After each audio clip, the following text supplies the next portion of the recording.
अस्सलामुअलैकुम व्यूवर्स, कैसे हैं आप लोग। उम्मीद करता हूँ खैरियत से होंगे। मेरा नाम सुफियान है और ये हमारा कॉर्पोरेट टैक्स सीरीज का फोर्थ लेक्चर होगा। आज के लेक्चर में हम पढ़ेंगे कॉर्पोरेट टैक्स के रेट्स और थ्रेशोल्ड्स। आज हम डिस्कस करेंगे 0% corporate tax, standard 9% tax rate और 15% लार्ज मल्टीनेशनल के लिए जो कि बनाया गया है। उसके बाद हमारा फोकस होगा, जो कि काफी लंबा पार्ट होगा हमारे आज के लेक्चर का, qualifying income for free zones. उसके बाद हम चंद एग्जांपल्स भी देखेंगे। तो आइए आज का लेक्चर शुरू करते हैं। सबसे पहले हम शुरू करते हैं 0% corporate tax rate up to 375,000। अच्छा, मोस्ट ऑफ द बिजनेस जो कि टैक्सेबल इनकम जनरेट करते हैं 375,000 से नीचे, उनको 0% कॉर्पोरेट टैक्स पे करना पड़ेगा। इस थ्रेशहोल्ड तक अगर आपकी इनकम एक साल के अंदर 375,000 से नीचे है, जो कि टैक्सेबल इनकम है, तो उस पे 0% का थ्रेशहोल्ड लगेगा। अब ये 0% का थ्रेशहोल्ड जो है, ये गवर्नमेंट की तरफ से एक सपोर्ट इनिशिएटिव है स्मॉल और मीडियम साइज एंटरप्राइजेस के लिए, कि उन्हें टैक्स से रिलीफ मिल सके, क्योंकि उनका इनकम लेवल लो है।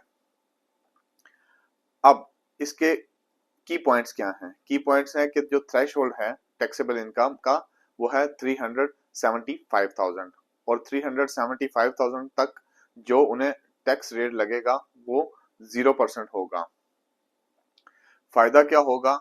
इसका फायदा ये होगा कि जो एसएमई कॉर्पोरेट टैक्स के अंडर फॉल कर रही हैं, वो इस कॉर्पोरेट टैक्स के बर्डन से बच जाएंगी, और उनको एनकरेज करने के लिए, उनकी ग्रोथ करने के लिए ये गवर्नमेंट ने एक बेनिफिट दिया है, ताकि जो छोटे बिजनेसेस हैं, जो स्टार्टअप्स हैं, जिनके अभी प्रॉफिट लो हैं, उनको इस सिस्टम से बेनिफिट मिल सके। एग्जाम्पल के तौर पर, अब एक कंपनी 200,000 टैक्सेबल इनकम अर्न कर रही है, लेकिन उसे जो थ्रेशोल्ड लगेगा वो 0% वाला होगा, और जिसकी सूरत में कोई टैक्स लायबिलिटी उस पर नहीं आएगी। बट उसे रिकॉर्ड मेंटेन करना होगा, उसे अपने अकाउंट्स ऑडिटेड रखने होंगे, उसे अपने तमाम रिकॉर्ड्स प्रॉपर रखने होंगे।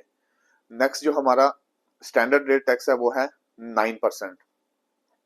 अब जो बिजनेस जो टैक्सेबल इनकम का थ्रेशोल्ड है 375,000, उससे एक्सीड करेंगे, उससे ज्यादा करेंगे, तो उन पे स्टैंडर्ड रेट कॉर्पोरेट टैक्स लगेगा, जो कि है 9%।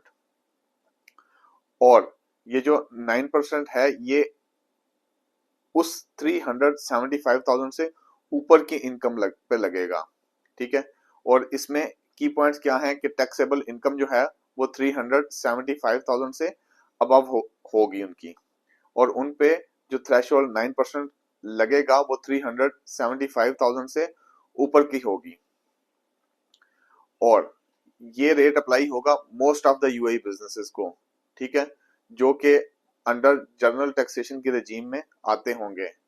बिजनेस जो टैक्सेबल रजीम में नहीं आते, जो एलिजिबल हैं एग्जम्पशंस के लिए या फ्री जोन इंसेंटिव्स जिनके लिए हैं, उन पे ये अप्लाई नहीं होगा। हम एग्जांपल के तौर पे देखते हैं कि एक बिजनेस जो कि 500,000 टैक्सेबल इनकम कमा रहा है, अब उसकी कॉर्पोरेट टैक्स की कैलकुलेशन कैसे होगी? वो इनकम 500,000, उसमें से हम 375,000 को माइनस करेंगे, उसके बाद बाकी जो बच जाएगा 125,000, उस पे 9% की रेशो से कॉर्पोरेट टैक्स लगेगा। यानी जो कॉर्पोरेट टैक्स की लायबिलिटी निकलेगी वो 11,250 होगी, जो कि 9% होगा 125,000 का।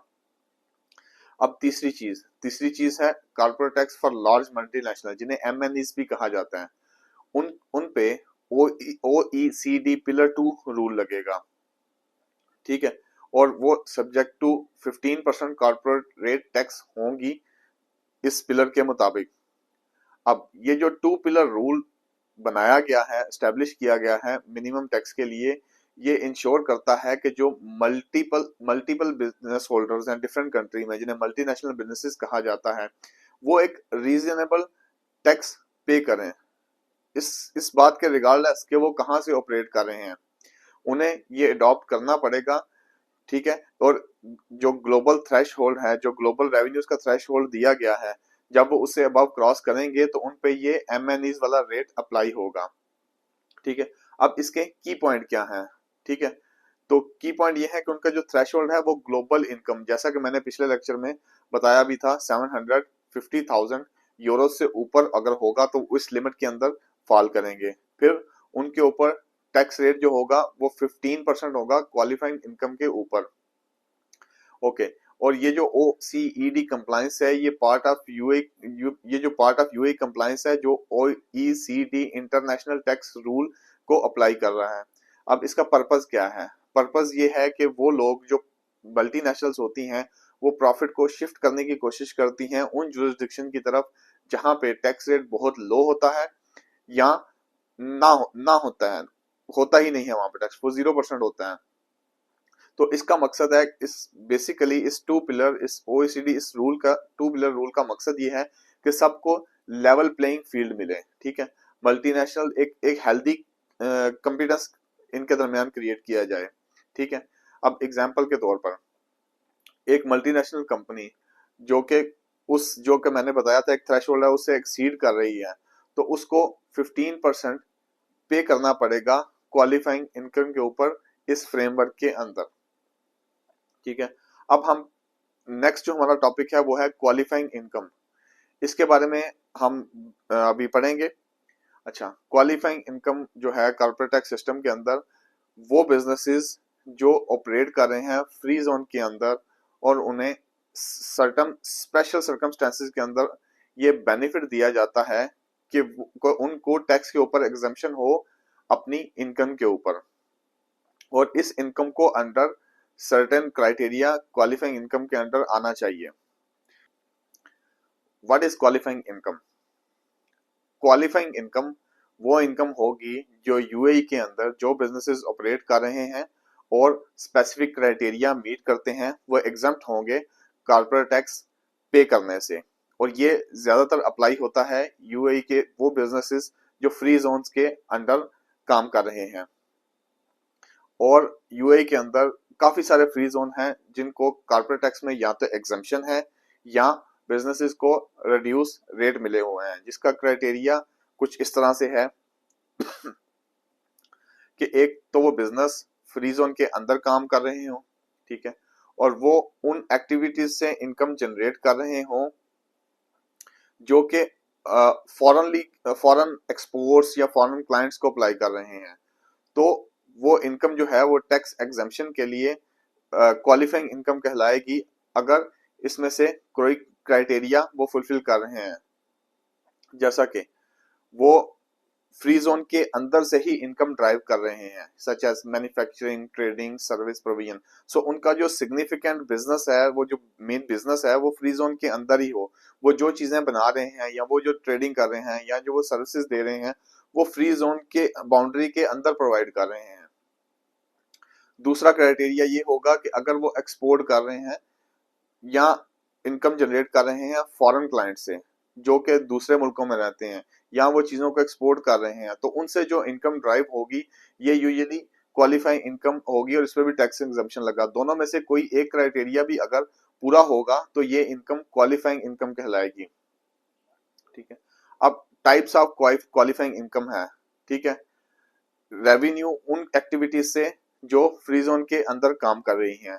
फॉर एग्जांपल, एक कंपनी इन्वॉल्व है फ्री जोन के अंदर मैन्युफैक्चरिंग करने का, असेंबलिंग करने का और सेलिंग करने का, जो कि यूएई से बाहर वो सेल कर रहे हैं, फॉरेन किसी कंट्री को सेल कर रहे हैं, एक्सपोर्ट कर रहे हैं, तो वो क्लेम कर सकते हैं कि ये हमारी क्वालिफाइंग इनकम है जो कि हम फ्री जोन के अंदर ही बना रहे हैं और बाहर दूसरी कंपनियों को एक्सपोर्ट कर रहे हैं, ठीक है। दूसरा होगा रेवेन्यू फॉर फॉरेन कस्टमर्स। अगर एक कंपनी फ्री जोन के अंदर काम कर रही है, ठीक है, और वो गुड्स एक्सपोर्ट कर रही है या सर्विस एक्सपोर्ट कर रही है आउटसाइड यूएई को, लेट्स सपोज इंटरनेशनल सेल कर रही है या इनकम ऐसी एक्टिविटी से ले रही है जो फॉरेन एक्टिविटीज हैं, ठीक है, तो वो भी क्वालिफाइंग इनकम के अंडर आएगा।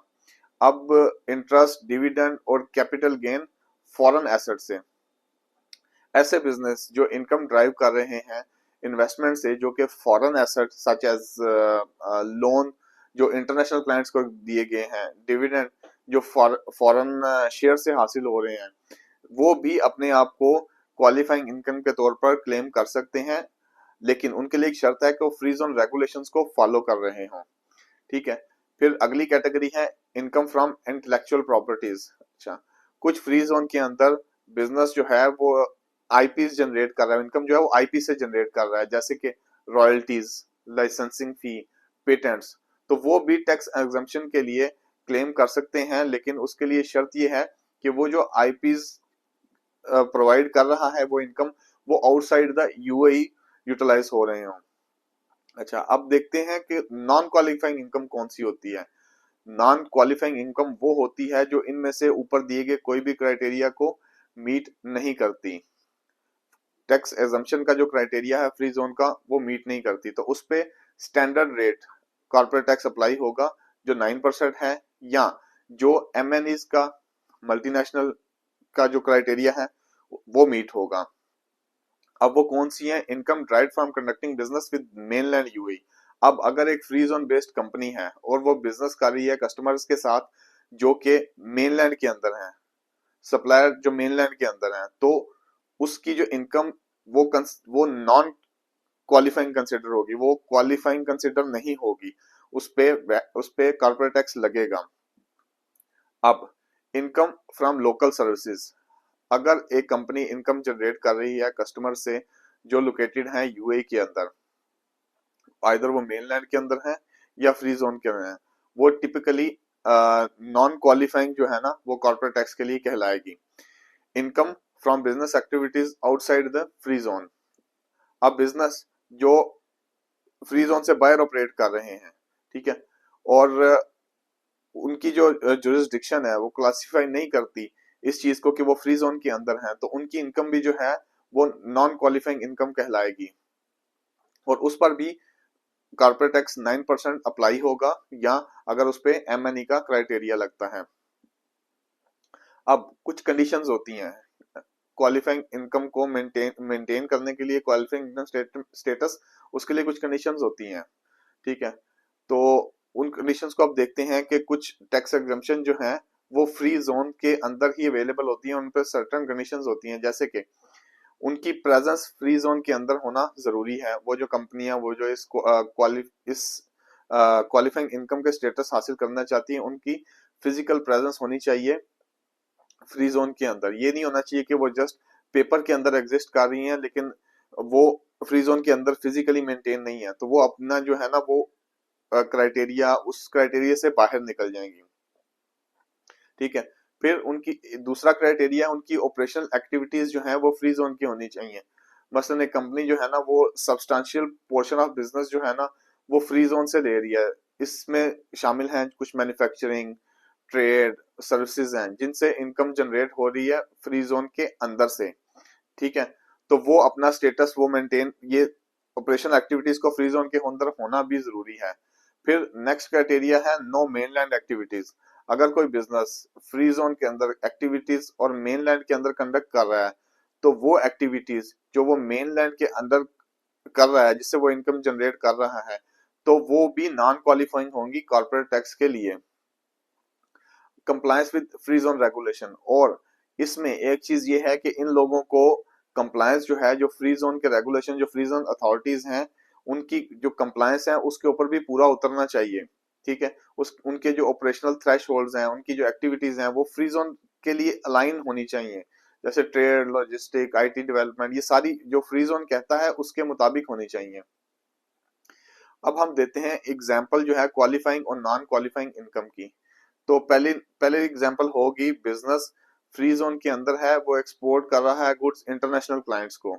तो एक मैन्युफैक्चरिंग बिजनेस है जो कि फ्री जोन के अंदर प्रोडक्ट्स बना रहा है और एक्सपोर्ट कर रहा है उनको यूरोप में, तो ये इनकम जो उसकी होगी ये क्वालिफाइंग इनकम कहलाएगी, क्योंकि वो बना तो अंदर है लेकिन एक्सपोर्ट कर रहा है बाहर दूसरे मुल्कों को। एग्जाम्पल 2 है, एक बिजनेस है जो फ्री जोन के अंदर सेलिंग कर रहा है और मेनलैंड यूएई को भी सेलिंग कर रहा है। ठीक है, एक कंपनी है जो फ्री जोन के अंदर चीजें बेच रही है, ठीक है, और कस्टमर जो मेनलैंड के अंदर है उनको बेच रही है। तो जो इनकम गुड्स मेनलैंड से जो कस्टमर होंगे उनकी उनकी इनकम जो है ना वो नॉन क्वालिफाइंग इनकम कंसिडर होगी।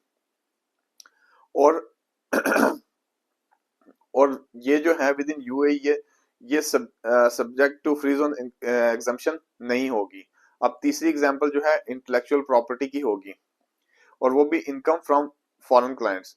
तो एक टेक्नोलॉजी कंपनी है जो फ्री जोन लाइसेंस के अंदर सॉफ्टवेयर जो है वो इंटरनेशनल क्लाइंट्स को बेचे हुए हैं और उनसे रॉयल्टीज रिसीव कर रही है। तो ये भी एक क्वालिफाइंग इनकम होगी, क्योंकि ये यूएई से बाहर उस फ्री जोन क्राइटेरिया के अंदर बाहर बेच रही है, तो ये भी क्वालिफाई करेगी क्वालिफाइंग इनकम के लिए। अब फ्री जोन्स और उनकी specific requirement, most of the जो फ्री जोन्स हैं उन्होंने एग्जम्पशन दी हुई है क्वालिफाइंग इनकम के लिए, और लेकिन हर जोन की अपनी कुछ रेगुलेशंस हैं, अपनी स्पेसिफिक डेजिग्नेशंस हैं कि क्वालिफाई होने के लिए ये सर्टेन क्राइटेरिया है, जो कि मिनिमम क्या लें ऑपरेशनल प्रेजेंस के ऊपर, एक्टिविटी रिक्वायरमेंट के ऊपर ये चीजें उन्होंने मेंटेन की हुई हैं। जैसे जबल अली फ्री जोन है, वो टैक्स एग्जम्पशन या क्वालिफाइंग इनकम एक्टिविटीज के ऊपर with in free zone allow करता है। दुबई सिलिकॉन वैलीज फोकस करता है टेक्नोलॉजी एंड इनोवेशन के ऊपर, और ये टैक्स एग्जम्पशन ऑफर करता है इंटेलेक्चुअल प्रॉपर्टी और सर्टेन टेक रिलेटेड सर्विसेज के ऊपर। रासल हैमा फ्री जोन ऑफर करता है कॉर्पोरेट टैक्स एग्जम्पशन बिजनेस के लिए जो ऑपरेटिंग है मैन्युफैक्चरिंग में, ट्रेडिंग में और सर्विसेज में, लेकिन वो भी उनकी सर्टेन कंडीशंस मीट करते हों। उसके बाद आता है अबू धाबी ग्लोबल मार्केट, इनके भी कुछ अपने रूल हैं, कुछ रिलेटेड टू फाइनेंशियल सर्विसेज और इन्वेस्टमेंट एक्टिविटीज, जिनके ऊपर ये क्वालिफाइंग इनकम को देता है। अब ये तो थी हमारी क्वालिफाइंग इनकम, और हमने अच्छे से तरीके से देख लिया है कि क्वालिफाइंग इनकम किन किन बिजनेसेस पे फॉल करती है, किन क्राइटेरियाज पे फॉल करती है, और इसके लिए कॉर्पोरेट टैक्स की रिक्वायरमेंट क्या होगी। क्वालिफाइंग इनकम के ऊपर टैक्स जो है वो 0 होगा, नॉन क्वालिफाइंग पे ऊपर 9% कॉर्पोरेट टैक्स होगा। अब लेते हैं हम एग्जाम्पल, ठीक है। एक कंपनी फ्री जोन के अंदर जनरेट कर रही है 500,000, ठीक है, और वो विद इन फ्री जोन है, वो क्वालिफाई कर सकती है टैक्स एग्जम्पशन के लिए, लेकिन उसमें 100,000 जो है वो बिजनेस एक्टिविटीज मेनलैंड से आ रही हैं। तो ये जो 100% होगा ये सब्जेक्ट टू टैक्स रेट होगा 9%, यानी वो जो 500,000 वो उसके अंदर फ्री जोन के अंदर कर रहा है उसके ऊपर 0% होगा, लेकिन जो 100,000 वो मेनलैंड से ले रहा है उसके ऊपर उसे 9% कॉर्पोरेट टैक्स पे करना पड़ेगा। अच्छा, एक छोटे बिजनेस की मिसाल लेते हैं कि उसकी टैक्सेबल इनकम है 250,000 और कॉर्पोरेट टैक्स जो है उस पर लगेगा, क्योंकि वो 375,000 के थ्रेश होल्ड से नीचे है, तो उसके ऊपर 0 कॉर्पोरेट टैक्स लाइबिलिटी आएगी। दूसरी एग्जांपल लेते हैं, एक बिजनेस है जो कि टैक्सेबल इनकम जनरेट करता है 500,000 की। अब उसके ऊपर क्योंकि 375 का थ्रेश होल्ड है, तो 375 तक उसको 0% लगेगा कॉर्पोरेट का जो थ्रेश होल्ड होगा, और उससे ऊपर जो 125,000 बचेगा वो 9% के हिसाब से उसके ऊपर टैक्स लगेगा, जो कि 11,250 टैक्स उसको पे करना पड़ेगा। अब तीसरी हम जो लेते हैं वो है एमएनई। एक एमएनई है जो ग्लोबल ऑपरेशन से 5 मिलियन जनरेट कर रही है। अब इस पे ओईसीडी 2 पिलर के मुताबिक 15% का रूल लगेगा, ठीक है, और 15% के हिसाब से इसका 750,000 जो है वो कॉर्पोरेट टैक्स आएगा इस इनकम के ऊपर। आगे हम एग्जांपल लेते हैं फ्री जोन बिजनेस जो कि मिक्स्ड इनकम रखता है, इसकी टोटल इनकम होगी 700,000। 500,000 जो है फ्री जोन एक्टिविटी से आएगा जो कि क्वालिफाइंग इनकम होगी, और 200,000 वो लेता है मेनलैंड एक्टिविटीज जो कि नॉन क्वालिफाइंग इनकम से आएगी। तो जब हम टैक्स कैलकुलेट करने जाएंगे तो 500,000 क्योंकि वो फ्री जोन एक्टिविटीज से आया हुआ है तो वो होगा एग्जाम्प्ट, और जो 200,000 है वो जो मेनलैंड एक्टिविटीज से आया होगा उस पर लगेगा 9% कॉर्पोरेट टैक्स, और इसका टैक्स 9% के हिसाब से 200,000 पे 18,000 जो है वो इसको पे करना होगा एज अ कॉर्पोरेट टैक्स। तो ये थी हमारी आज की सारे लेक्चर की डिस्कशन, जो कि डिपेंड करती थी हमारे रेट्स के ऊपर, 0%, 9%, फिर हमारा क्वालिफाइंग इनकम क्या होती है हमने उसको देखा, फिर हमने एग्जांपल्स ली कि किन किन कंपनियों के ऊपर कितना थ्रेशोल्ड लगता है, कितना रेट है, और कैसे हमारी जो टैक्स लाइबिलिटी है वो बनती है। इंशाल्लाह नेक्स्ट लेक्चर में हम मजीद इस पे पढ़ेंगे। मेरे प्रीवियस लेक्चर की वीडियो आपको यहाँ राइट साइड पे दिखेगी।